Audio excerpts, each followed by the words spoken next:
કૃષિ વિજ્ઞાન કેન્દ્ર દિશા ખાતેના નિદર્શન ફાર્મમાં એઝોલા યુનિટ બનાવેલ છે। તો આપણે સમજીએ એઝોલા એટલે શું। એઝોલા એ દરિયાઈ વનસ્પતિ છે જેને આપણે પાણી ઉપર એને ઉગાડી અને પશુ આહાર તરીકે તેમજ ખેતીમાં ખાતર તરીકે ઉપયોગ કરી શકીએ છીએ। એઝોલાને ઉગાડવા માટે આપણે સૌપ્રથમ અલગ અલગ સાઇઝના આપણે એના બેડ બનાવી શકીએ છીએ, જેમાં સામાન્ય રીતે 10 બાય 4 ફૂટનો બેડ બનાવી તેની અંદર 1 ઇંચનું માટીનું થર કરવામાં આવે છે અને 3 થી 4 કિલોગ્રામ તાજું છાણ લઈ એને ઉમેરવામાં આવે છે અને ત્યારબાદ એની અંદર બાકીની જગ્યાને પાણીથી ભરવામાં આવે છે।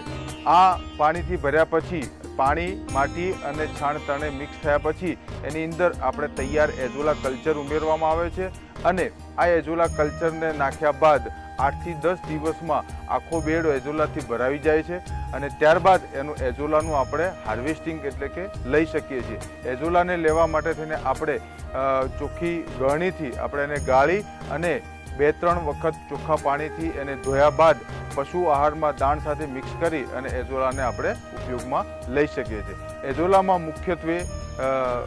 સારા એવા પ્રમાણમાં 18 થી 20% જેટલું પ્રોટીન હોય છે, 2 થી 2.5% જેટલું ફેટ હોય છે અને એની અંદર 15% જેટલા ખનિજ તત્વો આવેલા હોય છે, જેથી કરીને પશુ આહાર તરીકે એનો આપણે સારી રીતે ઉપયોગ કરી શકીએ છીએ અને પશુ આહારને જરૂરી એવા પોષક તત્વો અહીંથી આપણે પૂરા પડે છે અને આ એઝોલા એ સંપૂર્ણ રીતે